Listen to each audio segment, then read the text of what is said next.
Hello and welcome to the Lore You Know. We're still talking Scarred Lands, and we're moving on from our previous location of Derakeen and the islands around that to Albadia and kind of the area around that. So we're going to hit a few different places today. Welcome to my co-host Sarah Stewart. And before we dive into it, I just wanted to remind everyone to head over to Found Familiar Coffee to pick up your D&D themed coffee bags. I'm going to throw an affiliate link in the chat. I'm actually drinking Hex right now, which is probably my favorite of theirs. They used to have one called Cartographer's Guild, which was amazing, but I don't think they have that one anymore. I could be wrong. So anyway, Tea too. hi Sarah. They have teas? I don't What's drink that? coffee. I still drink tea. Do they have I don't teas? think they have Coffee? teas yet. I think they might have hot chocolates though, if you like hot chocolate. Oh, well, that would be good. I need to do Yeah. that. I like I've been getting hot searching high chocolate and low for putting it in my those coffee because hot that's chocolate. healthy. Yeah. That's so dark chocolate, there's antioxidants or some shit in that. So Yeah, that's it's always supposed my to be excuse too. I'm like, I can eat all the dark chocolate I want because there's healthy bits to it. healthy. So last time we talked about Very dark. Derakeen and like the islands off to the west of that. And so keeping with that, we're going to move up the coast to the Devouring Reef. Yes. Devouring Reef, which is I think is a neat zone. So you kind of can see it on the map behind me. It's this kind of C shape along Yeah. along the northwest corner of Ghelspad. It's quite large, considering looking at my little scale, good 300, 400 miles of stuff. And you think of when you think of a reef, you think it's entirely underwater, right? But this is more like a coral atoll / reef, where most of it's underwater, but there's a good huge chunk of it above the surface of the water. And why it's interesting beyond just, oh, there's a weird reef up there, is it's effectively a spirit, a Nushada, as we talked about before, or a proto-Titan almost. I mean, in terms of Ushada, this is, I think, in the upper power scale of very high. Yeah, most Ushada like, are like animal spirits or like tree spirit, as opposed to this is like almost an island chain, like yeah. as far as the amount of space it covers.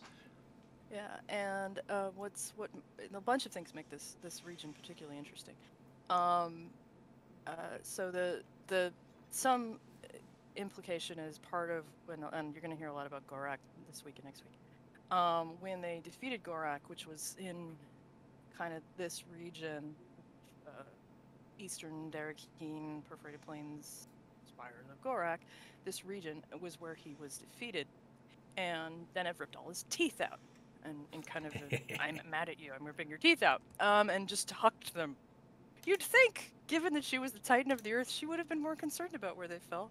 But I guess she was really mad, and she just sort of hucked them. And a bunch of them fell in this area, which was already kind of reef-like, and a bunch of them fell, and so the Devouring Reef, part of it is made of Gorak's teeth, and a lot of the teeth, like, the way they describe them is almost like meteors falling in terms of what they're made out of, because they're not made of bone in the way, mammalian teeth are. Right. But they're like stone. And like more like a troll's teeth, I think, or fictitious troll or whatever.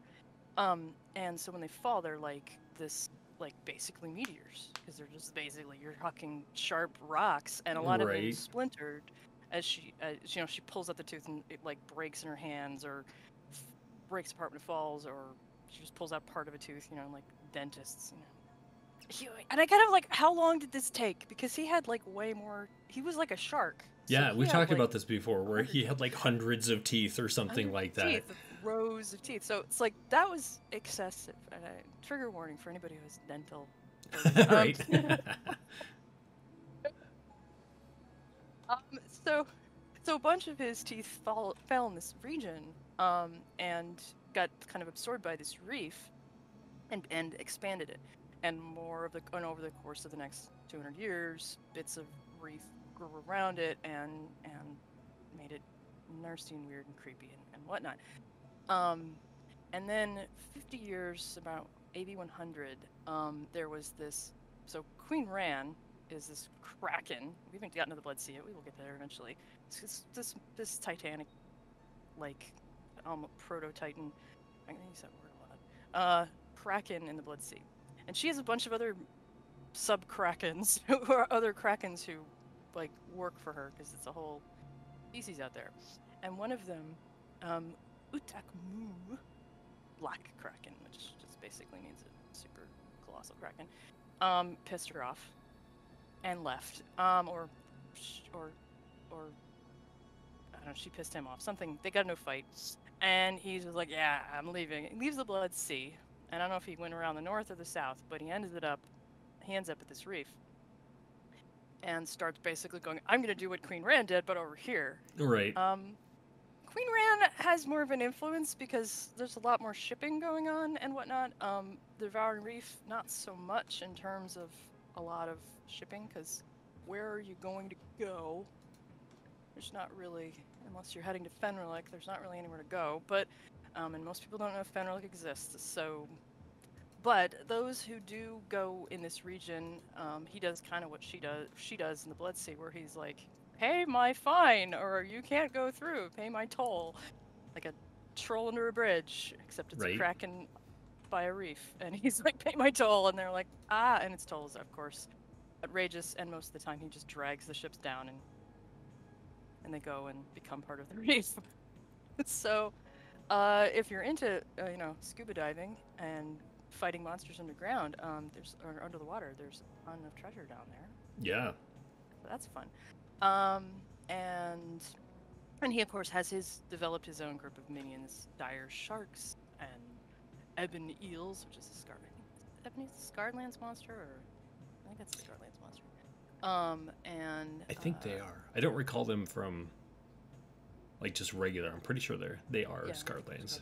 Yeah. And various other things. And then because there's a sort of islandishness, you could conceivably dock there, but the reef is so large that basically the above surface goes up to 100 feet in some areas, so it's not small. But to get there, the bottom of your boat is going to scrape on jagged coral and rocks, so good luck landing or finding a safe landing spot. And then as you're walking on the, quote, islands, which aren't really islands, like I said, it's more of a nasty area, it's going to be all rocky, sharp coral rocks above the surface that are just nasty. So it's not a pleasant place, and teeming with life, sea life. So you're not going to find like water, like salt water, but you're not going to find fresh water or trees or anything like that. It's just going to be seaweed and sand and shells and fish and stuff. So, but it's still better than the Blood Sea in my book. So, but called Devouring Reef because it eats boats. So, and I presume that Ultakmul has some kind of agreement with the Ushada or the spirit of the reef, because they seem to get along quite well. So that's the Devouring Reef. Oh, no, one other thing I forgot to mention.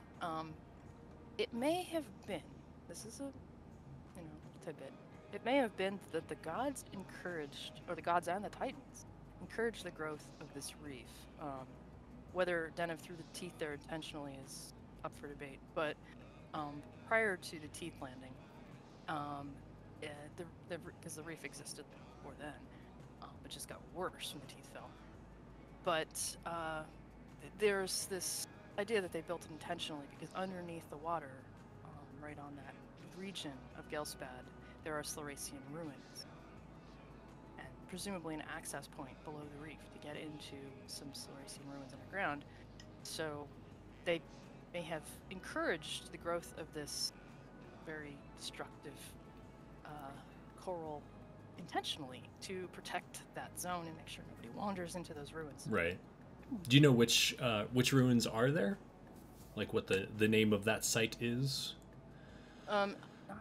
Honestly, I'm only aware of one Slaracian ruin site that has a name. Yeah, So, there are a handful, but like I don't remember that one having a name, so I no, figured I'd ask. not to my knowledge. Not to my knowledge. I might name it though, because literally my campaign that's been on hiatus for like 5 years was going Yeah, to go there next. um, nice. any of my players, spoilers, if you ever actually get back to running that, I lost a couple of key players. Don't know when that's happening. Moving on to the east. Okay. We have the Titanshome Mountains. Kind of cool.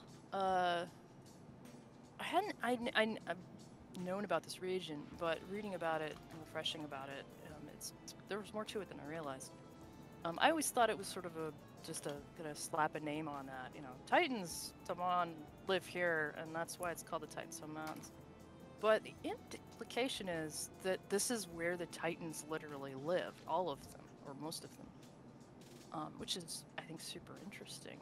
And it maps because its view places in the Scarred Lands are named as sort of a random name, and the name doesn't have a meaning behind it.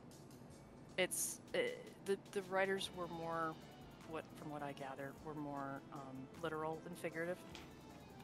So if it said Titan's home, then that was the Titan's home.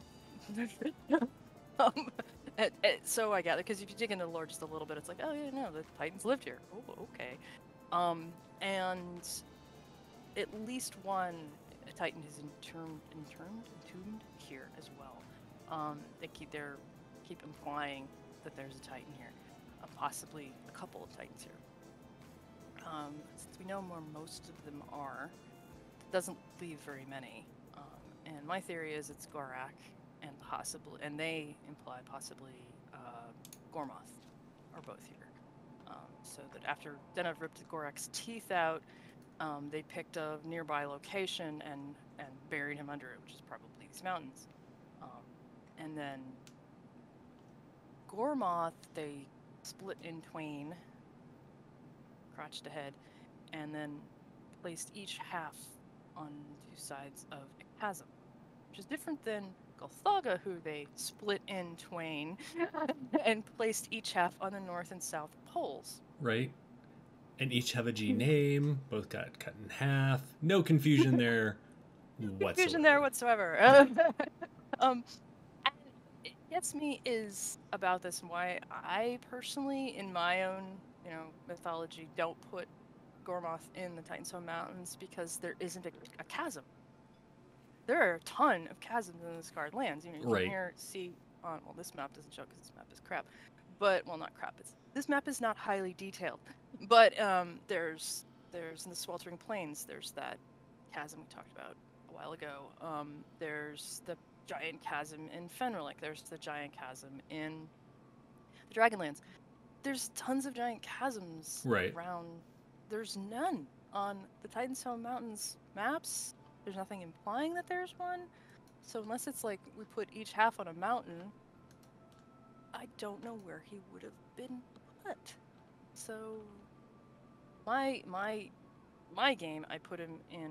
I put one half of him in the Abyss, and one half of him in Hell, because I thought that was cool, and had like the river Styx equivalent running between them, and it was like the Grand Canyon in an outer plane of. So I did something weird with it, but that was me, and that's totally not canon. Canon-wise, he's likely somewhere in the Titanshome Mountains. So we got Gormoth, we got Gorak. It's bad. So lots of Titan spawn are found in these mountains. And this is where the little Titans used to live. So presumably there's some, or most of the Titans. I don't think they all live there, but a bunch of them live there. So Mesos probably is some kind of a magical ruined house or something. I don't know. I don't know. I don't think Gulthaga probably lives somewhere around the East Coast, and some of them had places on other continents. But for the most part, a whole mess of Titans lived up in these mountains, and their spawn and creations and servitors. Let's see. and as a result, now lots of monsters are in these mountains. Very few plants, very few animals that aren't deadly. Um, it's very cold. It's snow-capped all year round. Lots of rat folk, not redeemed. Ice schools, trolls, thulkins, taurons, presumably minotaurs now because that's new canon. Yeah. Yeah, and the Taurons are different than the Minotaurs too, which is interesting. Yeah. And kind then, of, but not in a Sutak ironbred kind of way. More, although, I mean, because the Minotaurs are 5th edition lore, so they could come in with Taurons and be like, they're a separate clan that have gone off and are this way for this reason, kind of like redeemed and unredeemed Slytherin or whatever. I don't remember if Taurons are in. Sutak. Right. I don't remember if Taurons are in the creature guide. I'm gonna look it up while you continue. I don't think they're in the movie. Yeah. And anyway, there's different Titan spawn tribes that live there, and they just war between each other for the few resources they can find. Presumably, they can live on things that humans can't, because it's really cold there. And each Titan spawn has their patron Titan.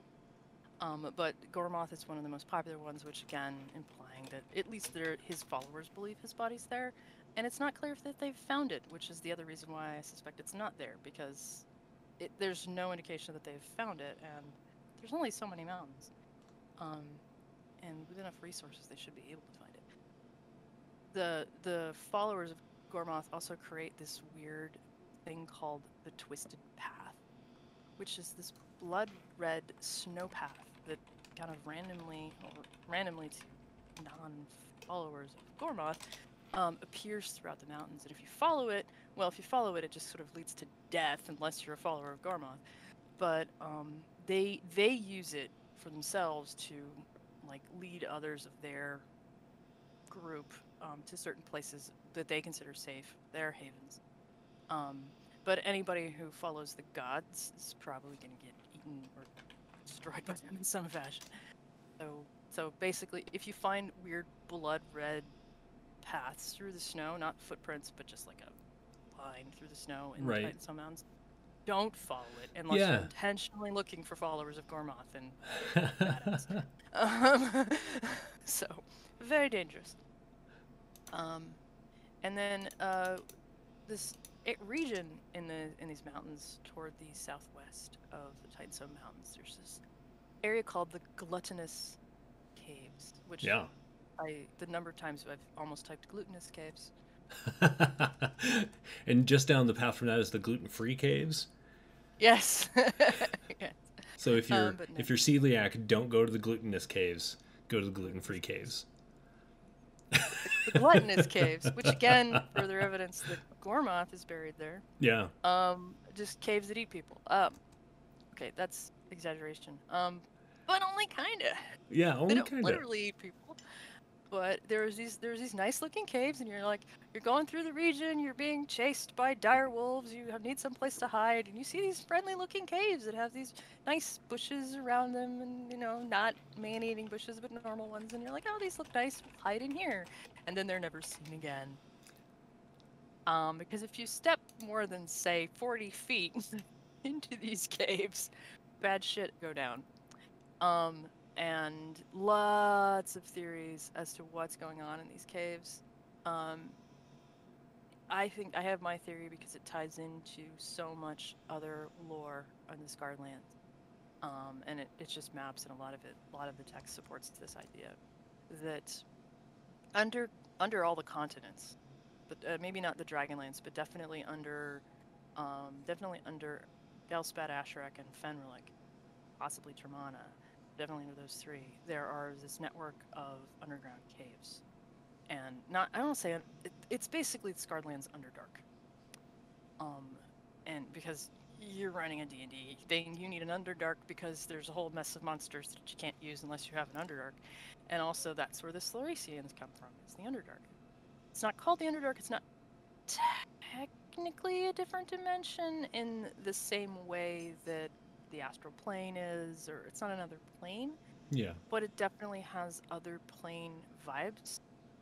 And I think a lot of that is just the Slorasians use, and they've been there since the beginning of time, that the Slorasians have used this region for their various interdimensional experiments, because they did a ton of experiments around basically how do we leave Garn. Right. And so they messed with dimensions a lot.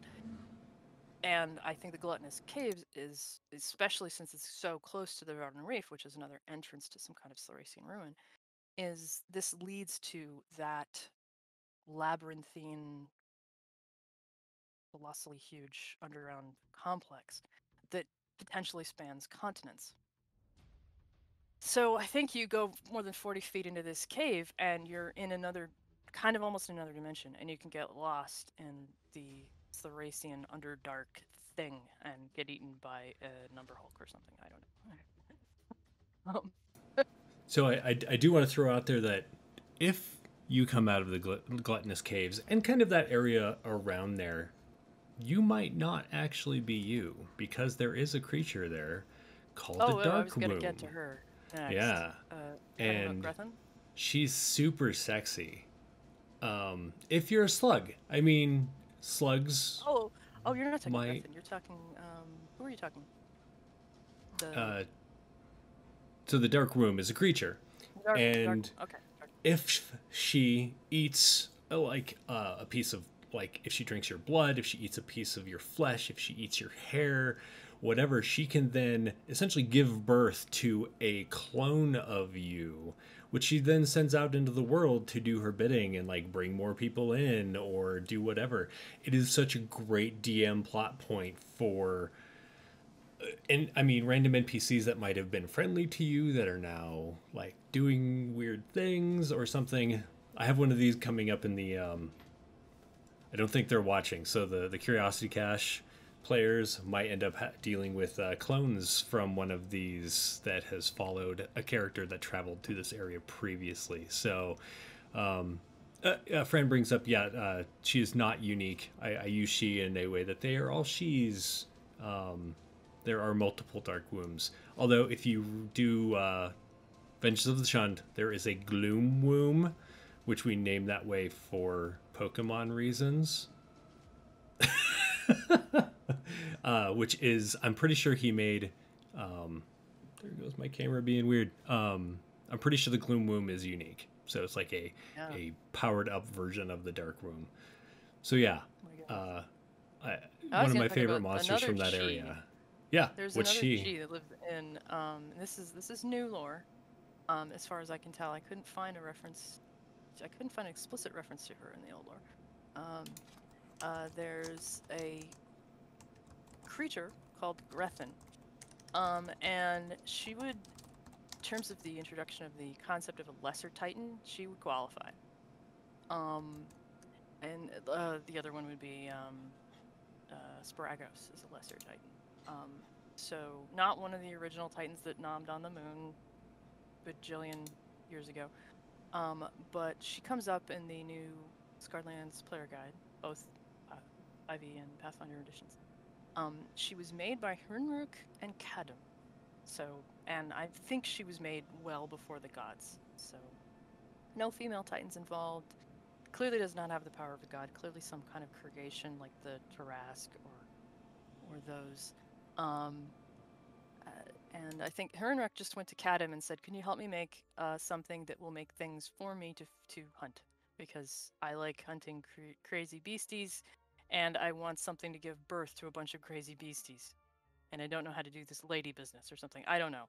But anyway, Hernruk came to Kadum and got his help. Because Kadum's good at making monsters. I don't know. You think he would have gone to Gormoth, but whatever. And she's got the head of, she's unique, like the Tarask. She's got the head of a horn-toothed cat, skin of a crocodile, and the claws of a bear, and she stands 30 feet tall. So, not as big as a titan, but not small. So snuggly.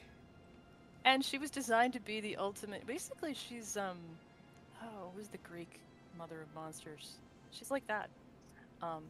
blanking on her name, but it was a Greek mythology, and again influenced how much Scarlands is influenced by Greek mythology. Absolutely. And she gave birth to a billion abominations. So think not. She wouldn't have given birth to things like beholders or things like that. But she definitely would give birth to things like, not beasts, but what are they called? Monstrosities. Monstrosities, right? I think is the category. So if you're thinking of like what would be the origin of this random, weird, unique monstrosity, and how would it fit in the Scarred Lands? Just like, oh, something Grethin made it, Who's its daddy? Don't know. Maybe don't need one. She can just make monsters.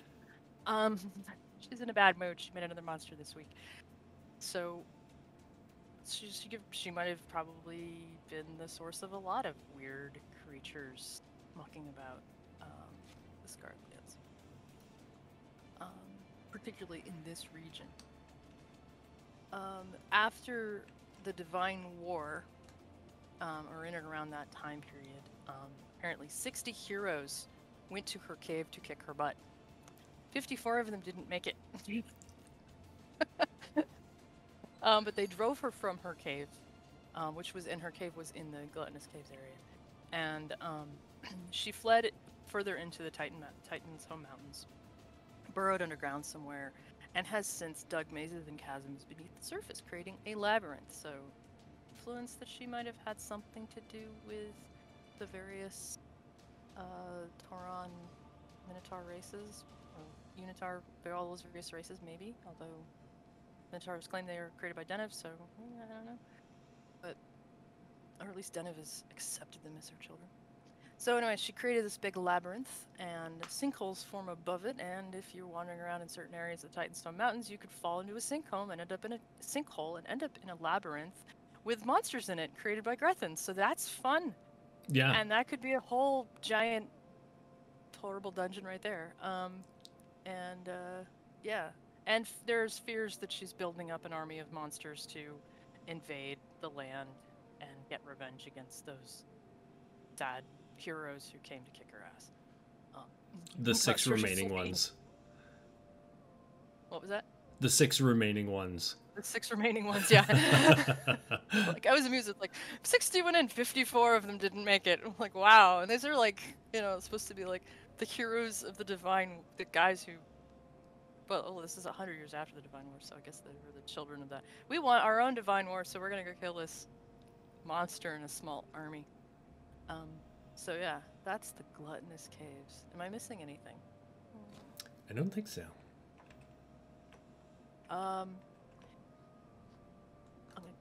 Remind me to go back to the Peregrine tribe after I talk about Albadia. Okay. That's the connection between the Titanshome Mountains and Albadia. So the big zone for today is... Sorry, before you jump over, I thought you meant, are you done with the Gluttonous Caves? Before you jump over, so the new addition for 5th edition lore is the Minotaur race, and so Dromios is the home city of them, and they are located in the Titanshome Mountains. It's one of those retcon things where their city was created before the Divine War. Deneb gave them the power to essentially sculpt the city out of the mountain. So they're up there. If you want to know more about them, head over to YouTube and check out that Minotaur episode. Now on to Albadia. Yeah, we did do an episode of this. Yeah. I was like, hey, we did that episode already. Or you did that episode already while I was recovering from surgery, I believe. So Albadia. So it's continuing east from the Titanshome Mountains. So borders the Titanshome Mountains between those mountains and the Stormtooth Mountains. And your map is way more detailed than this thing behind me. Pretty map, not detailed. Frozen land between those two regions, mostly human tribes with a few elves and a few orcs and some others. Oh, new lore talks about that. They've been around forever, pretty much as long as humans have been in Ghelspad. there's been some kind of Albadian tribe. Not necessarily call themselves by the same name, but descendant of the same people. Albanians are very tall. They look very, honestly, Scandinavian-ish, so fit that cliche. Tall, blonde or red hair, pale eyes, blue or green eyes, pale, fair skin. So very, very Nordic in that ancestry. And according to the art from third edition, despite it being pretty chilly up there, women just like to run around mostly naked. Women, mostly topless, more than Yeah, naked. I But mean, yeah, women do run around topless a lot. she does have like thigh high boots on, so that should keep her warm during I those think it's just long because they frigid in the old. days. I honestly just think in the old Scarlands they just really like drawing tits, but I think you're right. I don't know. Yeah, I'll get to that. Women do tend to not wear much waist up under their furs. They just rely on the furs. So, but I've got that lore in here. So, this Albadia I gathered from like a whole mess of books this time, and a bunch of it came from Player's Guide to Fighters and Barbarians because I felt embarrassed about last week having not read that book to prepare for fighting the war colleges. But I did do that research this time and read about the barbarians, which is like half of that book. And it talks a little bit about the origins of the Albanians, how they've been around forever, and they definitely go all the way back to the Asathi Empire, to Mormo's epoch. Prior to the big ice age of Lithina and Gulban. And they say how the Asathi went underground when the winds hit with Lithine, and the barbarians had like a hand in destruction of that empire. As the Asathi Empire waned, the barbarians came in and kind of took over, and at least I think one of those old ancient Asathi ruins is now in Albadia and became part of how they've built things since then. But they're very much barbarians. They're very much like civilization bad. We don't do cities. Okay, we have a couple of cities, but very few cities. We're not big on cities. We're tribal. We've remained tribal for thousands of years. This is our deal. This is our way. We're nomadic. We will always be nomadic. And they have like a very, very set of beliefs around that, and feeling so tied in with the natural world in ways that civilized cultures are not. And they think civilized cultures are dumb and annoying as a result. But anyway, I got ahead of myself there. So they kind of took over things from the Asathi, and then the other empires built up. The Slytherin Empire, Saracen Empire, wrong S word. Saracen Empire came to be, and they were the underground mysterious empire that overlapped several others. And what was interesting with this was that the Albadians were like, we don't really have any history of our people during that time.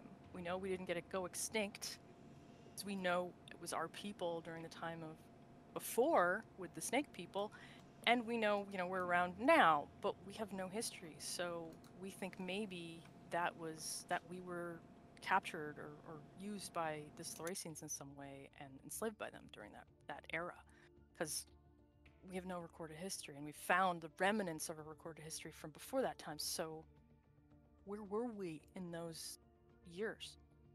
So theory that they may have been that, but then when the Lydian Empire showed up and they ruled most of this region for a very long time, for many hundreds of years, 1,000 years, a couple times. And their home was, and we'll get to this next week, their home was in the Perforated Plains near Albadia. The capital of the Lydian Empire was right in this region, right on the border, and yet the Lydian Empire never conquered Albadia. And when the Lydian Empire fell, the Albadians came in and helped that fall too, because it's like, then their point is like, every time an empire gets too big, every time civilization gets too big, we help the fall. We help it fall. So like, well, how did the leading empire fall? Well, they fell to corruption, and they fell on their own. They didn't need your help. And they're like, no, they fell because we killed all the competent people. So when they would send generals out to fight us, we would kill them, and then they didn't have any competent generals left to train the next generation of generals, and they just got worse and worse, and that's why we kick ass. They're like, Legion War Colleges still exist, and they're pretty competent, but sure, Bob, whatever you say. So they claim kind of this, like, we were there. And then it's like, and we helped the Charl of the Charduni Empire. Well, no, that was the Divine War, but keep it up, guys. So, but in either case, my point that they've got historical records from forever ago in terms of humanity on Ghelspad. So Albanians may well have been the first humans to be on the continent. And certainly the books about the Asathi back that up. As they're talking, when they talk about finding humans for the first time, they're all these tall blonde humans. So the ancestors of the modern elf. So since those days, it's the Divine War. Actually, I've got to talk a little bit about pre-Divine War. They've got this comes from the Ghelspad campaign setting book. They've got this wonderful little chart there of various years. Get that chart up. Oh, that's not going to help. Of the various kings. They called them. I think it's the age of something. I want to get the page here. Yeah, the age of X king, Y king. And they have these high kings. They haven't always had high kings. They certainly back in those ancient eras, they did not. They were just sort of a bunch of tribes, a bunch of barbarian tribes living in that region, and eventually unified under a single king about little over 1,000 years before the Divine War. They unified under a single king, and he was the Bear King. He was the first king. Prior to him, their written history in terms of titles doesn't go back much. They talk about the first age of frost during the epoch of Lethene, but they don't have any kind of records there. They probably had records, but they're not listed. So give it it's kind of like England, where it's like, oh, here was the first king. I don't know. I watched The Last Kingdom, and I gotta say, it really put a lot of ideas into my head about how this would work, because it's all Vikings and barbarians and whatnot, and this feels like, I know that show wasn't out when this was written, but if I was gonna run some stuff in Albadia, that would really influence me. But and about that show is all about the first first king of England, and this Bear King would have been the first high king of all the tribes. And it's interesting to me because they talk about all these various tribes, and each tribe has a king, and then there's this one king over all the tribes. But the tribes themselves are matriarchal. It's one dude who's the king, but beholden to a council of elder women who basically tell him what to do. Not what to do completely. The king's job is to defend the people. That's his sole job. It's like, you fight. You defend us from monsters and from threats, and then you go out and conquer stuff to give us more resources, but you don't govern. No. You're just the fighting guy, and you're in charge of the army. We govern. We make the decisions. We are the judges and everything, and we decide disputes. We're the council of elder women. And that's been the case for thousands of years in Albadia. And most of these elder women are magic of some kind, typically sorceresses, not exclusively, but primarily sorceresses. Barbarians, no wizards amongst the barbarians, because it's really hard to sit and study books when you're a nomad and running around from location to location throughout the year. You don't have time to. You need a tower to study in. So most of these women leaders, spellcasters, or sorceresses. Some of them are druids, and eventually some of them are clerics. Maybe warlocks, but warlocks weren't a thing in the pre-5 days, so when they say sorceresses, whenever you see sorcerer, I kind of lump warlock with them, and sort of by default, and bard kind of falls in that category too. But that's just their class. Again, I wouldn't say that's necessarily an Albadian sorceress. Could be one of several classes. They're just an innate spellcaster. Gets their magic as an arcane source, not a divine source. Pick your class. Could be an arcanist. I don't give a shit. You're not a wizard. So these sorceress women basically ruled the show, and the main ruling group of them are called the Hellion Sisterhood, and they live on, and their center of power, I should say, is on this is in the Titanshome Mountains. Said it earlier. Anyway, the other mountain range, and in the east side of Albadia, and they're on this one mountain that where they basically have a not a city, because it's not that, but like a permanent location where they rule from, and they're there to advise the High King and various to train the various magic spellcasters amongst the women who help rule the various councils. If you are a male spellcaster, it's okay if you're a male spellcaster who's like a druid or in modern days a cleric, but if you're a sorcerer, no, that is forbidden, and they will kick you out if you're lucky and kill you if you're not. Because if any man who's born with sorcerer's powers is considered a bad thing, and the Hellion Sisterhood will basically kill you. So male children are generally like hidden, and like, don't tell anyone you can make fireballs, son. And no one needs to know. Which leads to some interesting ideas as to, could any of these sorceress fellas be like, can I be a woman, and would you like cast a spell on me so I can join your sisterhood, and would that be okay? And is that a thing that could happen? Because that would be kind of neat, because you can change gender with magic, right? So you got a really talented who's willing to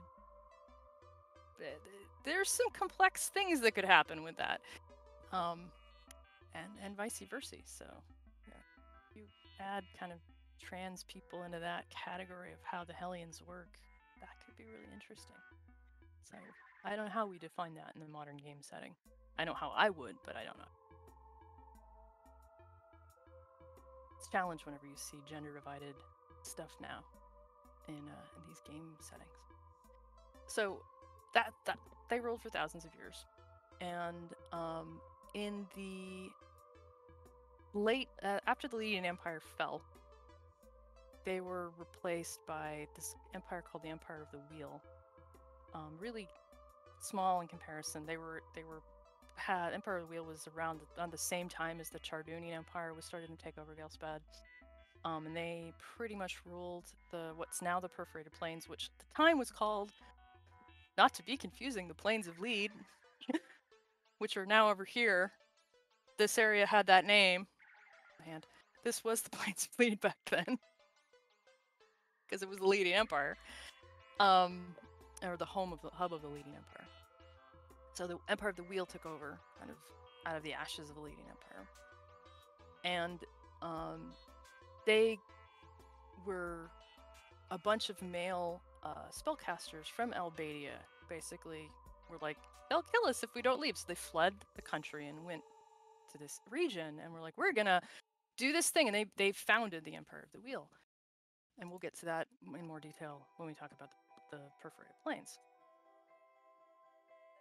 And the Witchmount were like, the Hellion Sisterhood on the Witchmount, that's the name of their kind of location. We're like, nope, we can't let that stand. Those guys should have died. We need to go stop that. High King, would you go do this and take them out, please? We'll send you sorceress help to back you up. and they went and attacked them. And there was this horrible war, and this was like right on the edge of when the Divine War happened. And he was, I want to get this right, is the age of the Witchblood King, High King Yingolf, whose mother was a Hellion, and he went to war against the Empire of the Wheel, and the war was called the First Sorcerer's War, because there were sorcerers on both, well, sorceresses on one side and sorcerers on the other, and they beat the snot out of each other. And I think a lot of what they did created the early issues of this region of what's now the Perforated Plains, because as part of that war, they threw a bunch of rocks at each other, and various arcane magics, and just wrecked the countryside and wrecked the land and ruined a lot of areas. And this war lasted like a long time, years, and then it ended because everyone's magic went weird and wacky, zany, and not obeying the way things were. And they're like, what happened? And they were like, we should probably retreat and go home until we figure out why our magic got crazy. And it's because Mesos had just been killed. And Mesos' death, big thum across the entire globe, and it disrupted the way magic worked. And it certainly disrupted the way druidic magic worked, which was sort of arcane magic before, and now suddenly becomes nature-y. But it also disrupted the way sorcerous magic worked. And as a result of, like, I meant to cast, fireball, and it came out as flowers or something. I don't know. probably the reverse, but they were like, yeah, let's stop fighting and go find out what happens. So the Albadians retreated back to Albadia, but the Empire of the Wheel was pretty much beaten to shit at that point, and they retreated back, but their lands were ruined, and we'll talk about them next week. So that was that king, and then the Divine War started. And in Albadia, they were like, well, prior to that, they pretty much were Titan followers. They followed Lithina, Denev, Mormo, to a lesser degree, Gulaben, but back when people knew who she was, and some of the other Titans. Mostly the female. That was all the female Titans. Mostly the female Titans. To a lesser degree, Hernrick, and some of the others. But they also follow the Titans, but in sort of a please don't hurt me. But they also worshipped spirits and ancestors a little bit, but mostly spirits. Where they would see like the spirits in things and have rituals around that, and just really tied into the land and all of that business. So during the war, they were like, we don't want to fight on the side of the Titans, but we're not helping the side of the gods either. And they tried the damnedest to remain neutral. Just be like, please, we're going to be over here. We don't want anything to do with your war. And for the most part, stayed isolated, but global events still hit them. There was no getting around that, especially given that they were on Ghelspad, which is where most of the major battles took place. So, all of those horrible things that we've previously mentioned that happened in the war, where the stars fall from the sky and the seasons get all wackadoo and time moves backward and all that stuff happens to these people. And they have to deal with it. And, and add to that, Titan battles 30 feet away, and Gorak's death only 100 miles or so away from the border of Albadia couldn't have been good for them, although I don't think any of his teeth fell in Albadia. Denev aimed them south and west. Didn't throw any of the teeth north. I don't, facing that direction, I guess. So there's that. After the war, given the pragmatism of being a northern barbarian, they stopped worshipping the Titans. Because barbarians don't worship losers. I'm not kidding. That is literally their ethos. Like, we don't follow losers. They lost. Therefore, they don't get our patronage. We will continue to follow Denev because she's still rock sauces. and tell us about these gods. We're kind of interested in them because clearly they're winners and badass, so we want to follow them. And like was like, oh, okay. I don't think there was like missionaries who showed up in Albadia going, please follow Madriel, I but feel there like it's was the other way definitely around. Like that. they went out, they were the missionaries that were like, okay, so tell us about this Vangal fellow. Yes, exactly. Like, tell us more about these winning gods. These Yeah. sound cool. They will grant us favor if we worship them. Cool beans. We're all over that. So, over the next 100+ years, a whole bunch, like basically, worship of the gods just sort of developed in Albadia. And prior to the Divine War, really wasn't a thing. And now it's like no worshiping Titans anymore. Like they lost. It's not worth it. Denев, cool. We still have Denев. But no, that's illegal. Don't do that. No worshiping Titans anymore. We're now following the gods, and for the most part, they follow Madriel, Tanel, Belsmith, again the ladies, and Vangal because barbarians. Big deal. Like really, all Um, they had to do was look at like an artist's rendering of what Vangal would look of like, and they're what it like, looked like. "Dad, Yeah, I'll follow this but guy." but the Hellions, that sisterhood on the Witch Mount, shifted their basically religion, and they used, like I said, it was the religion around the big three women, Mormo, Lethene, and Denев. And Lethene was like the winds, and Mormo was magic, and Denев was the earth. And they shifted it to Madriel, Belsmith, and Denев. So Madriel's like the light and healing, much the winds, but they kind of dragged Inkili into it, but Inkili didn't fit their viewpoint. So it was Madriel Belsmith who was the new goddess of witchery, which she is, and lots of worship around Belsmith because she's also the goddess of the moon and all of that business, and it kind of mapped their whole motif, and continuing to follow Denев. So the Hellions kind of see those three, Madriel, Belsmith, and Denев is their in their spirituality, and the Hellion sisterhood are hugely influenced by that. So, continuing on, and finish through the Divine War. Multiple kings go by. History section I got here. Um, uh, Big thing between how you become a High King of Albadia. This was interesting because it was a little bit contradictory. A lot of the High Kings became king because they challenged the previous High King to a quote great duel, and either won or lost. Well, if they challenge the High King and win, they become the next High King. So that's one way of becoming a High King. Historically, the High Kings were chosen amongst in the new lore. Said.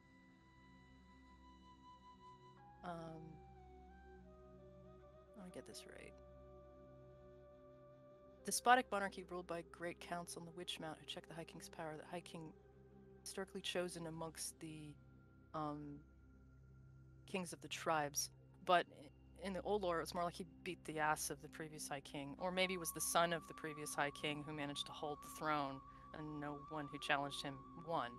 But a lot of the time, it's just the king turnover was because some other tribal leader went, I think I'd make a better king, and I'm going to challenge you to combat in a duel and kick your ass. And new High King. Well, look, that happened.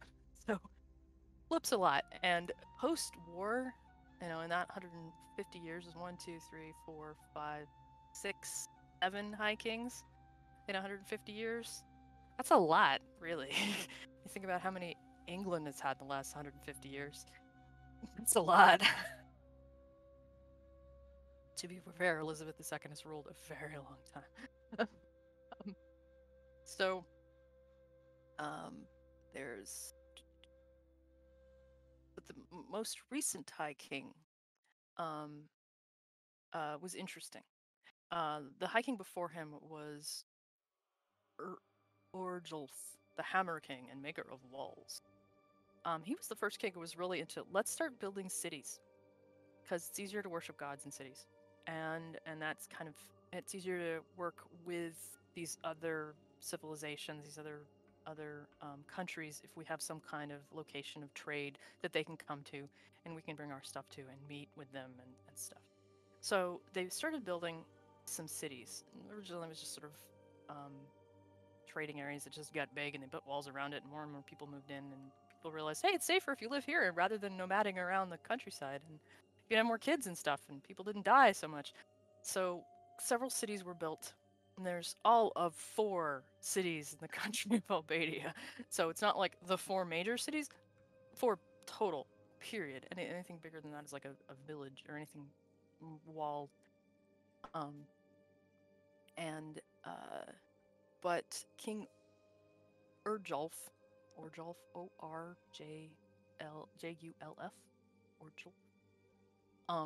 built the most recent city called Thurfas, which was named for his son.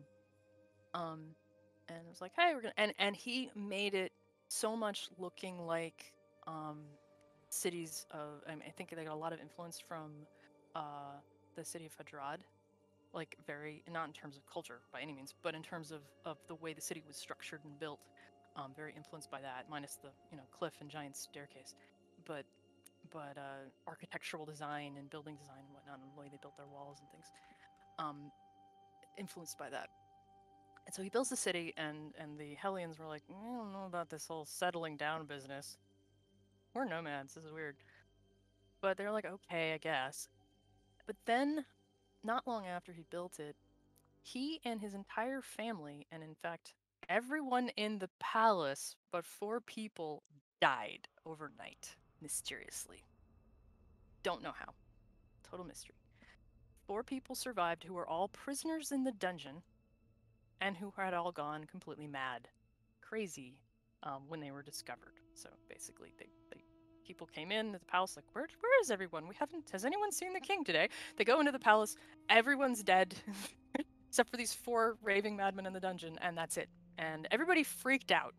Like the rest of the city was like, the king's dead, everybody died.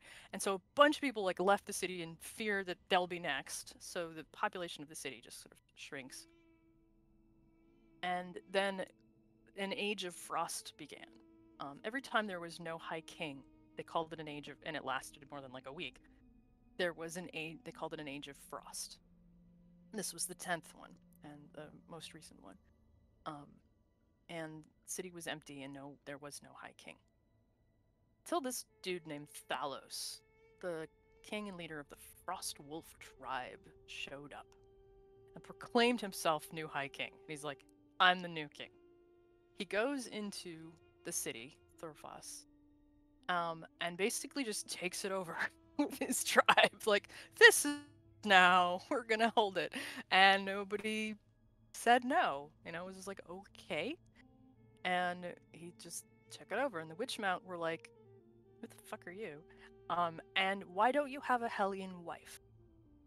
Because it was very important to them that all of the kings of all the tribes and all the leaders have a wife who's from the Hellion Sisterhood. And he didn't. He had some city wife from, I don't know if she was a foreign person or from one of the 3 cities, but she was civilized. And she convinced him that being civilized is a good thing. So there's this whole dynamic now in the modern day between the Hellion Sisterhood, who kind of want to dethrone this guy because he's not barbaric enough, and their High King, who is pretty, in terms of military prowess and personal warrior, pretty badass. The Hellion Sisterhood already sent one champion to challenge him in a great duel, who lost.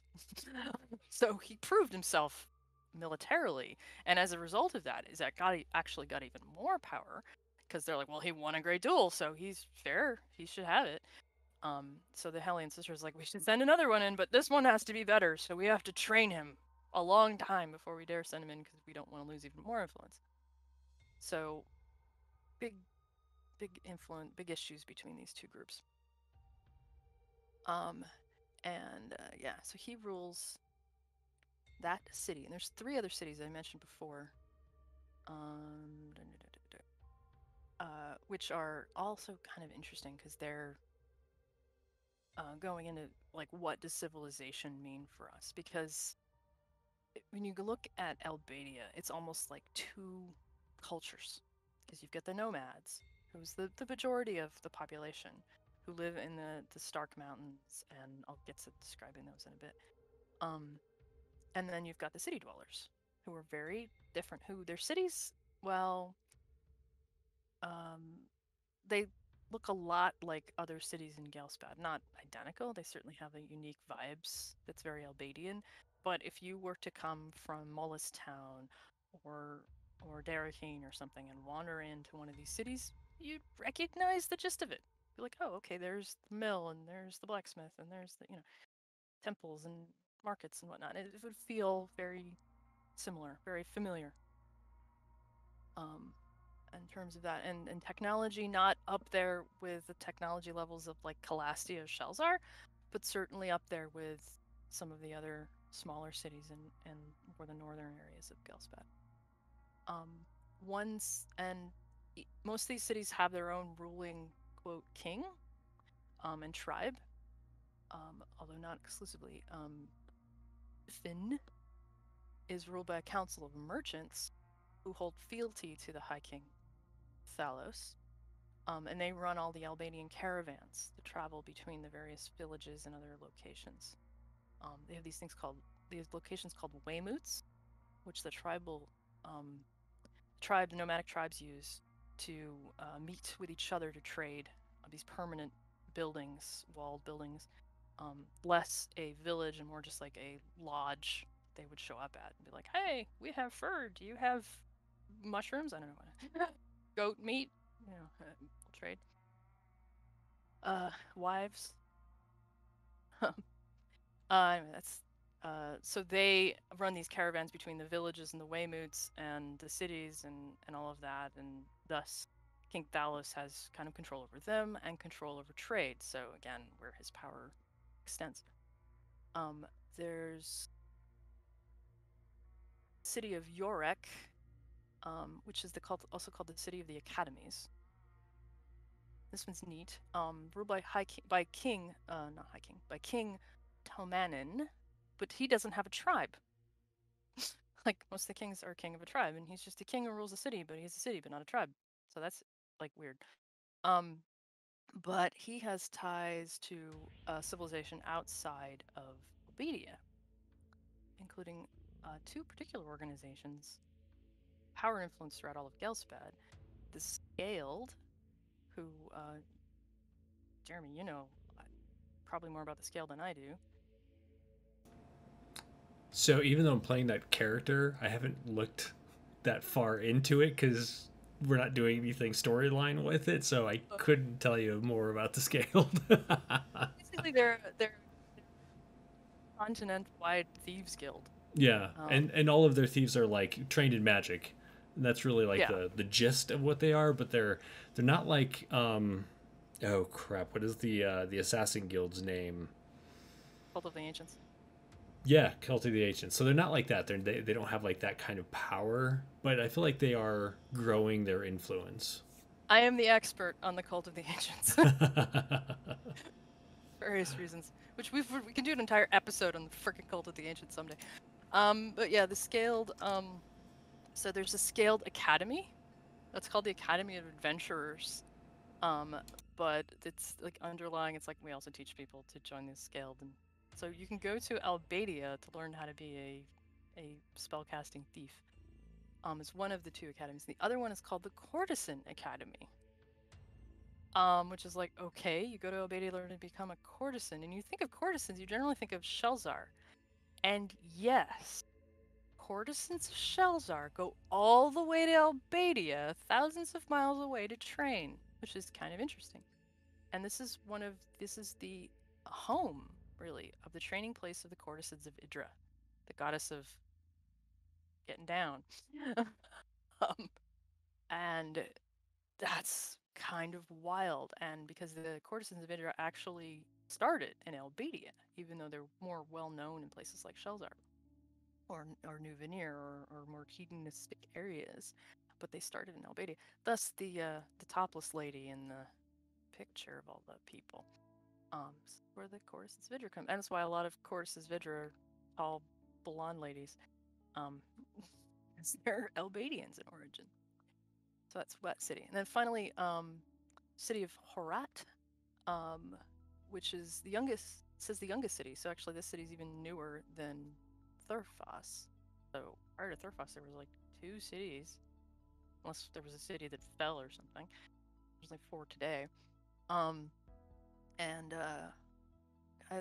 Horat is I'd say the most traditional sounding city. King Marnev, he has a tribe. He's got these called the Dust Stone tribe, and he's married to a Hellion, and he's torn between loyalty to the High King Thalos or loyalty to the Hellion Sisterhood.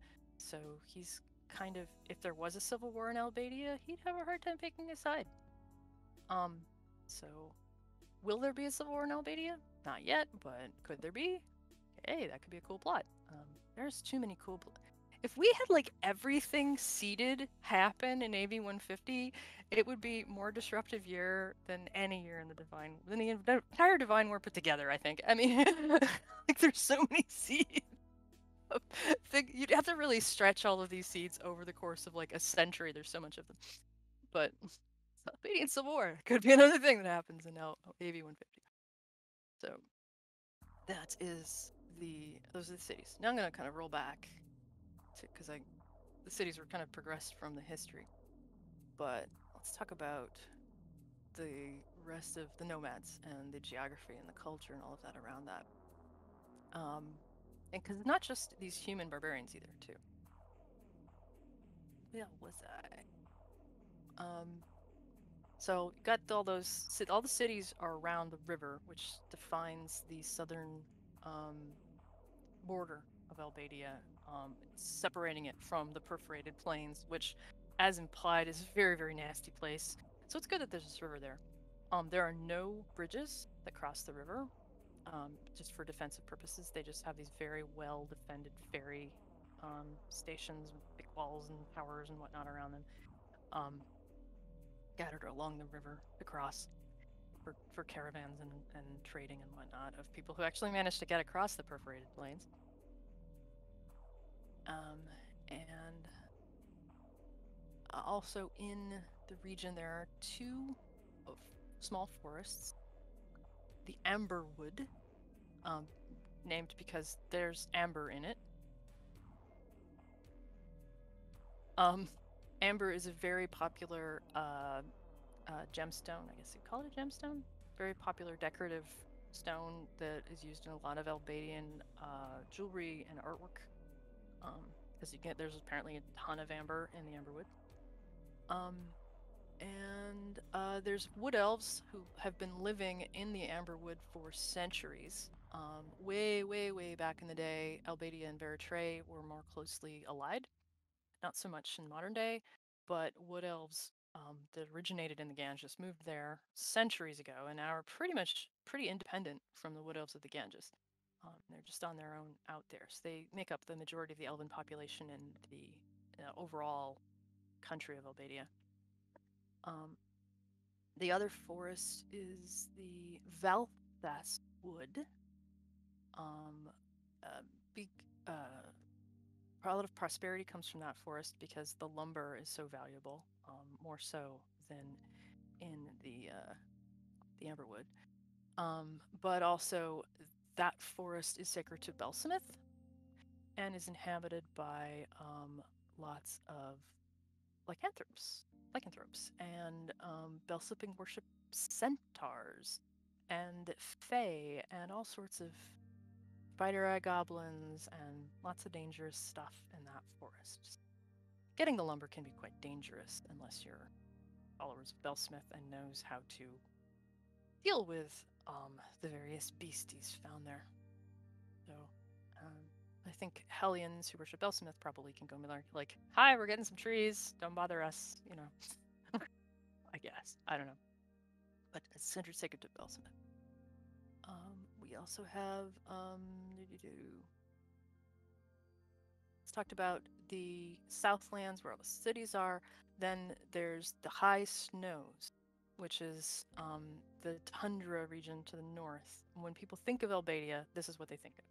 They think of fur-clad, barbarian warrior nomads wandering around the wasteland, the snowy wasteland with the lizards and the wolves and all of that business. That's what you think of. Lots of other fell beasties in that region as well that the Albadians have to tangle with.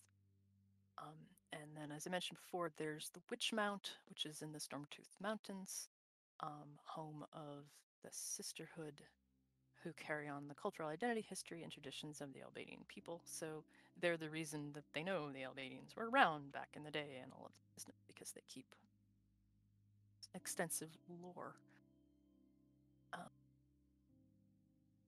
Talked about, you mentioned the clothing before because of that picture we had. There's the definite divide between the country folk and the city folk, so to speak. The nomads, the men wear full thick beards, I think just to stay warm.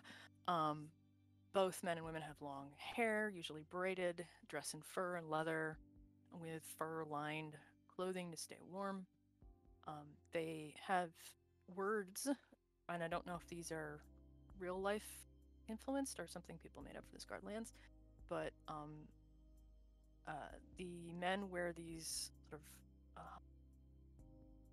don't know what the word would be. They're called, the word they invented is FYROL, ferrol, which are sewn furs wrapped around the shoulders that drapes down to their elbows, like a little half cape. And the women have skirts called garjold, Garjold, made of multiple layers of leather skirt that are split, usually at the hip, but they'll be like a leather skirt split at the left hip, and then over that is another one that's split at the right hip, and it makes it so they can walk easier and better, move easier. And yeah, they typically don't wear a top. The men wear leather tops, but the women generally just wear furs. They don't wear really a shirt over their furs. They just wear like a fur coat or cloak over that, but they'll just have nothing on underneath that. Maybe just to feed their kids easier. I don't know why. Because it's fun. They wear a lot of jewelry, as I mentioned before, a lot of amber, as well as jet, as jet's common gem found in the mountains, and a lot of silver as well. Very popular, lots of piercings, lots of tattoos, lots of magical tattoos. Both the Albadians and the Ganges elves known for magical tattoos that have like inspired tattoo work throughout all of Ghelspad and Hermana for that matter. Super common, so you'd find if you want to be that punk, fierce, tattooed warrior, you could be from Albadia. In the cities, a little bit different. Being clean shaven is considered foppish. Fun word there. So the men do have beards, but they're generally a lot shorter to appear more civilized. And they still have the tattoos. Maybe not so much the piercings, but they still have a lot of tattoos. But they generally don't have them exposed. They'll have them so when they deal with foreign traders, they can just roll down their sleeves, hide their tattoos, but they'll still have them because that's such a cultural thing for anyone in Albadia. When first blood, you get your first tattoo, and then you pretty much get tattoos throughout your life as you achieve things, whether it's winning a specific battle or learning a new skill or learning a new spell or whatever it happens to be, you'd get a new tattoo. So really old Albadians have a crap load, presumably, if they have a very successful life with a lot of achievements. So each major achievement. So it doesn't all, and they all, as I said, they don't all have to be achievements in battle. It could be like, I finally figured out how to do that half hitch stitch, so I got a tattoo for it, or whatever. Or I learned how to smith a horseshoe. I'm making this up. I don't know, but they have a lot of tattoos. And the men, and the men and women of the cities wear more woven wool clothing, as they actually can have the time to weave clothing. But they still wear leather and fur boots and cloaks because it's still feckin' cold down there, even though it's slightly less cold than in the mountains. They still get quite a bit of chilly weather in the cities. So the fur and leather kind of is more sort of for boots and gloves and cloaks, but they'll wear woven clothing underneath. And long sleeved shirts for both genders, and women are more likely to wear shirts in the cities than in the country. And they all both, men and women, wear leather vests when they do work, so they wear leather. I'm getting into the minutia. Oh my god, no one gives a shit about this. Unless you're an artist going, how do I draw an Albanian? Let's see. Some of the cooler influences of Albadian. I haven't mentioned the Hurur? Hurur. God, I sound like rural juror. Huror. This is a lot of the tribes. I don't know if worship them is the right term, but certainly seek their blessing. And there's magic items and whatnot associated with these beasties, and they are basically polar bear spirits in a very, very simple way of describing them. They're in the creature collection, and a lot of cultural influence around them. And if you're off in your nomadic, travels and you run into one of them, they're not malevolent, they're benevolent, and they're like of the spirits that the Albanians respect and revere. They're near the top of the food chain. Yeah, benevolent or not, I would not go attack one. Oh, They're no. pretty They're awesome. terrifying. Yeah. Yeah. Benevolent if you worship them, basically. But they're not like evil. I think they're neutral. And that's one of the found pretty much exclusively in the Albanian region. I mean, you might run into one in another high mountainous region of Skarn, but maybe in would there be Hur and Fenric? Maybe, or maybe in some of the upper regions in Ghelspad. But in general, they're going to be found in Albadian mountains, and all of that business.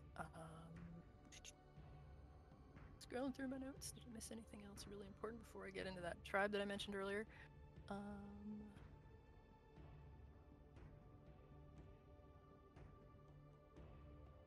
Villages, the Waymates, entertainment, and another cultural thing. Albadians have these pets, I guess you call it, or animal companions, called Albadian fighting dogs, who are kind of, and I looked at the, yeah, this didn't age well. Pit bull fighting. Let's have dog fighting as a thing that they do. It's usually not a good thing. So this is a thing Albadians do, apparently, dog fighting.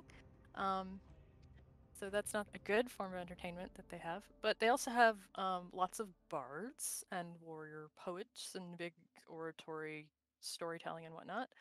So that's a positive entertainment that they do, conceivably anyway. Transportation, horses are not common. You can see them in the cities. They do have horses and carriages and whatnot in the cities. But in the nomadic regions, you're not going to find horses, but they do have reindeer. So you'd find like reindeer pulled sleds a la Santa Claus, except not flying. Although, and again, if you're a Hellion witch, I would not put it past them to have flying reindeer. I really wouldn't. They do wheeled carriages in the Southlands in the city area, but they're not going to look like the wheeled carriages of the rest of the continent, because they're wide, spiky wheels that can handle snow, which I thought was a neat little tip there. There was a whole thing on crime and punishment. Warning for squickiness. This is a little squicky. Crime is crime is rare in the tribes. Everybody knows everybody, so somebody commits a crime, you're going to be like, "Ha, don't do that." But most issues get settled by duel, or they go to the council of women and go, "What do we do?" Or elder women and they go, "This is what you should do," and they make a decision. There was a listing though of if you commit certain types of crimes, whether you're in the nomadic regions or in the cities. Theft, indentured service for 1 year per gold value, but for gold value of the item stolen. And in cities when the item is worth 10, I think it's 10 gold or more, and I was like, that's a minimum of 10 years of indentured servitude. Usually when you're stealing something, it's gonna be like 100 gold. That's like a lifetime of indentured servitude. That's a bit harsh for I stole your cart. I mean, keeps crime down. I guess. Major theft, you also lose a hand in the cities, so fun. Kinslaying, you get a kinslayer tattoo permanently branded on you.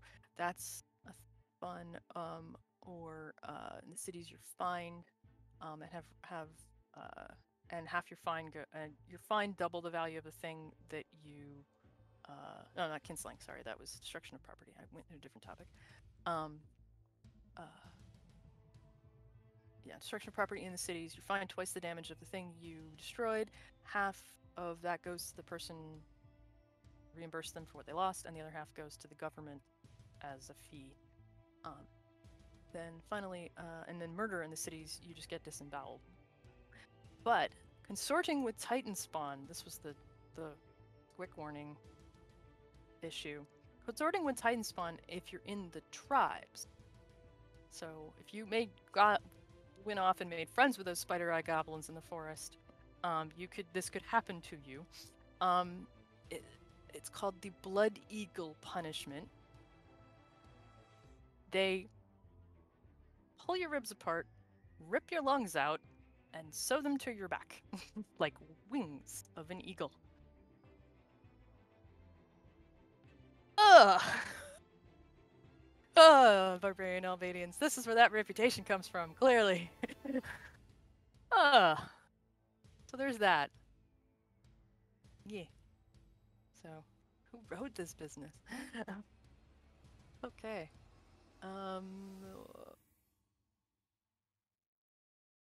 It's the bulk of the main stuff.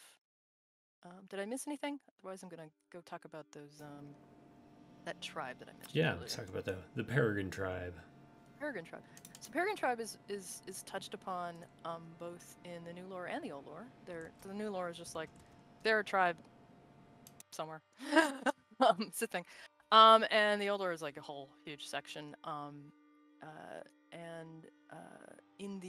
As part of the Titanshome Mountains region. So this is one of those things that kind of overlap these two sections. Part of why we talked about these two together. It's called the Peregrine tribe of Albadian nomads.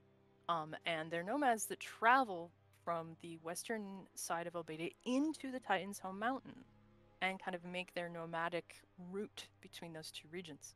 So there's a whole mess of tribes in Albadia, who have various kind of regions that they travel or intentions that they do. Like we're the tribe that worships this specific spirit or that guard this specific thing, or whatever it is. This tribe's mission is to clear the Titanshome Mountains of Titan spawn. This one tribe of like less than 4,000 people.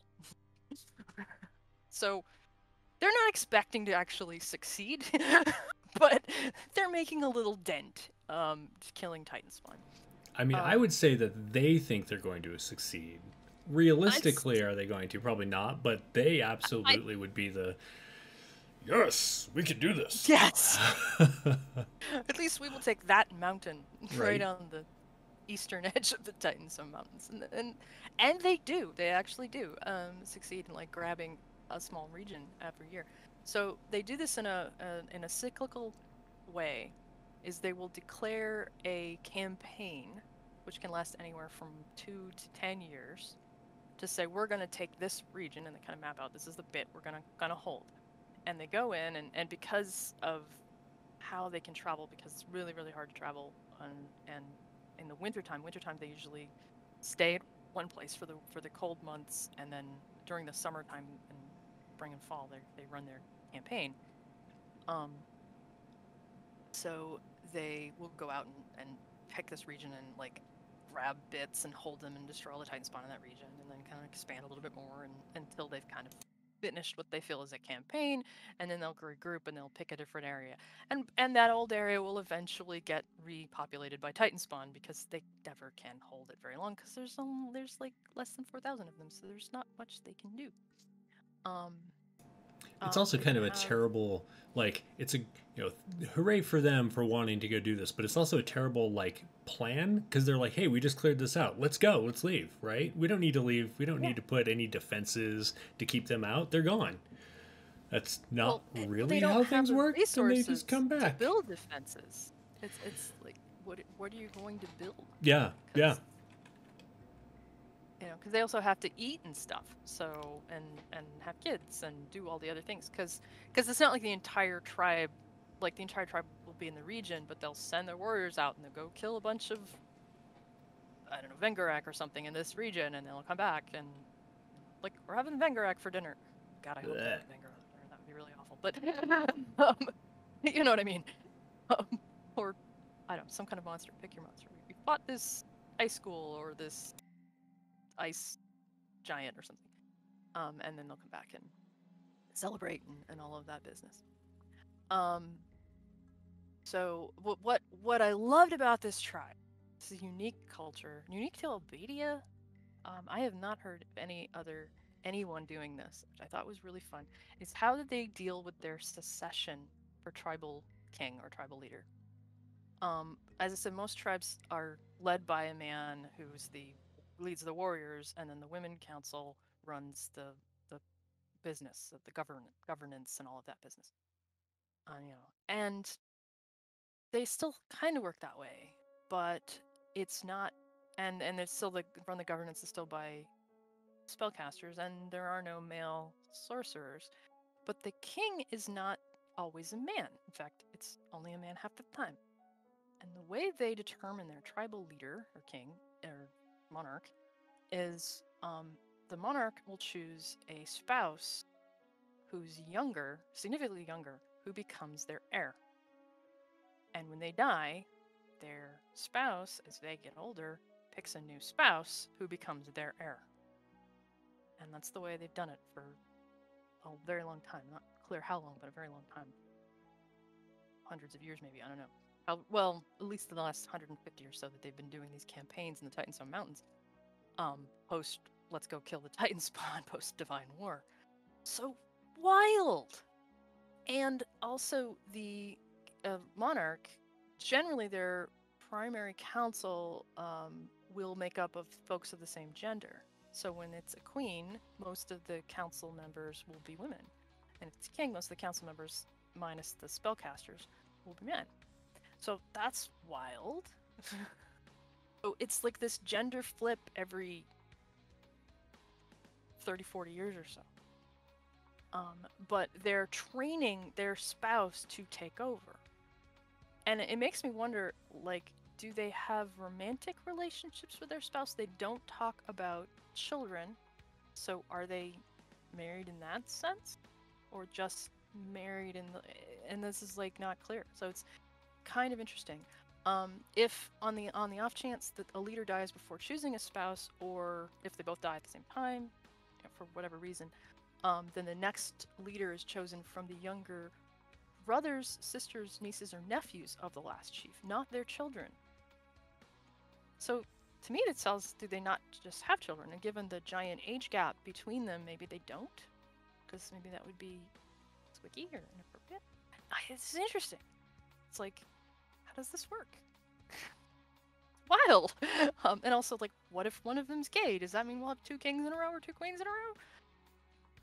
If it's not romantic, then maybe they frown on that. And it's like, well, that's okay. You can have somebody on the side for that business, but you still have to choose a queen, mister. So this is wild, wild way of progression. And I thought this was, or secession, which I thought that was neat. Um, cool tribe. I don't know what your thoughts are on that. Of course, back when this shit was written, there was no one gay in the Scarlands except for that one king in Calastia, so, and in Keeley, I guess. So, still, I thought that was super neat. I want to see something else, some other. Now I want to have a tribe like that in Fenrir. We heard about this from the Albadian tribe, and we want to do. Well, so as a great segue, if you have picked up Frostlands of Fenric, or if you have not, then I highly suggest you do so. They actually, so there's the Eshik race there. Bloop, bloop, bloop. Sending over a link right there. There's a little sliver of lore that's in the Strangelands that says essentially if you were to find Eshik on Ghelspad, it would be in like the Albadian Mountains or the Titanshome Mountains. That mountain range that actually has like permafrost kind of up in the mountains. There are small tribes there. Maybe those tribes subscribe to this kind of succession. Who knows? Yeah, but yeah, certainly because the Albadians um do trade with Fenrir. Like they're like the only people of Ghelspad of Skarn who really know that Fenrir exists. um and we cemented this in Frostlands, but this was we cemented it, but it came from the Strangelands lore Right. that the Albadians did do this, and presumably there are Albadians on the north coast of Albadia that have ships and then go out and trade with and go there. So no reason why some of the Eshe couldn't have come back with them and created some small tribes in the northern Albadia, going like, yeah, we're adventurous ice gnomes. We want to see what life is like. I don't know how well the Eshik would do in the Titanshome Mountains, but I think they would do exceptionally well in the frosty northern areas of Albadia. Because they're frankly no more dangerous than Fenwick. In fact, less dangerous than Fenwick because there aren't crawling glaciers out there to kill them, or I hope not. Whether or not there's, I mean, you can throw a crawling glacier, I suppose, in your Albadian campaign if you choose, but not the norm. What did I forget? There's a lot of other details I glossed over because there's pages and pages and pages of this stuff, but I think those are the main things of interest. What did I miss talking about? Oh, okay. I just found something that's a little bit interesting. About why is it called the mountains are called the storm something mountains? Storm Tooth Mountains. Um, I don't like the fact that tooth isn't there. It implies that some of Gorak's teeth did fall there. I don't think so though. Uh, the Albadian people are called the Children of the Stormtooth. Long time ago. So I don't think any of Gorak's teeth are there. But the mountains are rich in copper near the surface, and which caused lightning to dance among the peaks, and part of why Lithina, the titan of lightning and storms, was so important to them. And presumably the followers in Keeley would be there too, because she's the goddess of lightning. Because copper is so prevalent there, which I was just like, that's a wild idea. Is that a thing? I mean, it I is have no there. idea. Yeah, it is there. Well, it is there in magic, blah blah blah. Yeah, you can make that excuse, but it made me go like, is the Statue of Liberty struck by lightning a lot? It's made of copper. It's made of copper. um, I think it's bronze. it's bronze. Bronze. Okay, I don't. Um, does copper attract lightning? I literally have no idea. I'd have to look that up. Copper is But highly like copper's. That's what most wire is made out of. Highly oh right. So conductive. yeah, I guess so. Conductive. So I was like, that's a neat, weird thing. Neat. Um, so that's kind of a funky thing. And whole litany of the types of monsters you can find in the Albadian Mountains. Another book I referenced was The Wilderness and the Wastelands. which has phenomenal, for 3.5 setting, has phenomenal tables of random encounters of things you can find. It includes the mountain regions, and you can get all sorts of ideas from the texts and apply them to settings rules 5e. Pathfinder, whatever you're running. Although there weren't very many, I don't think there were any charts specific to these mountain ranges, but certainly the mountain ranges in Ghelspad would qualify. Although I would think the Titanshome Mountains would be a little more dangerous than most, which is to say a lot more dangerous than most.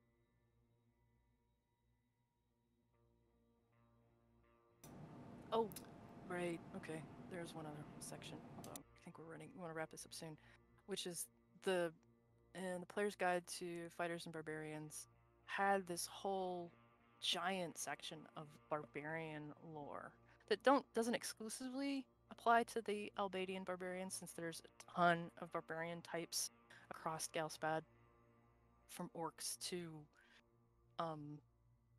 Slytherin to snake folk to all sorts of types all over the place.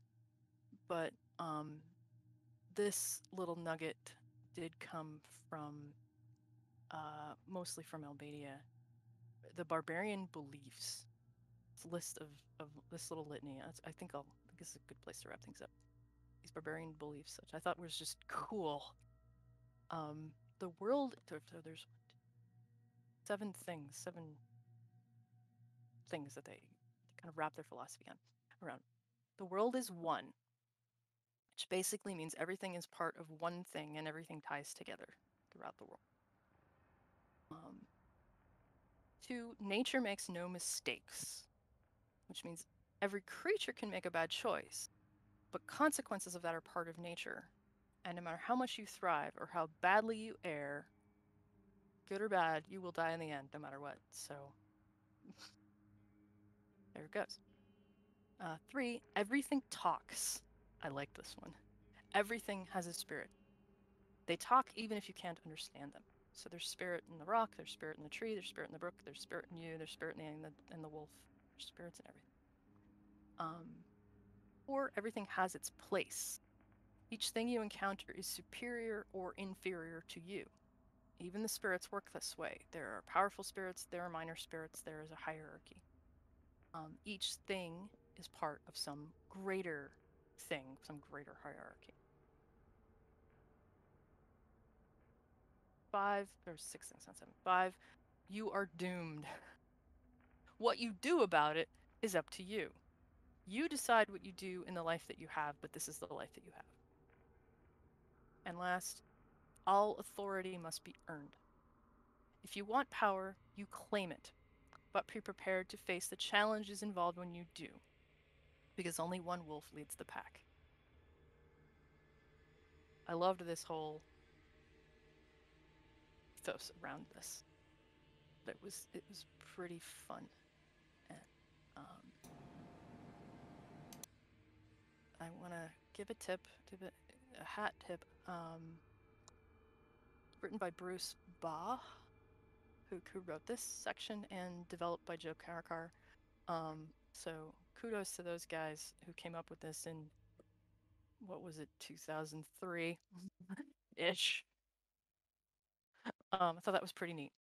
So, and it looked like Joe wrote a lot of this stuff too, or at least developed a lot of this stuff. So, one of the original Hardlands creators. So nice. Yeah. Well, should we wrap it up for this week? I think so, because I've babbled enough and I'm thirsty. Why don't you tell us all about yourself? Hi, I'm Sarah Stewart. I wrote this book. I helped write this book. And I've written a bunch of other things found on Drive-Thru RPG and the Sorcery Vault, and I am pretending to be a lore expert on the Scarred Lands, although a lot of that is because I'm rereading every flippin' book of the original 40-plus books that were published between 2000 and 2004. And you can find me on my website at morelikethisindustries.com, where from there you can find a link to all the various things I've done in the last year or so. And you can find me here on Fridays, and you can find me on Mondays on Travis Legg's Scarletlands game,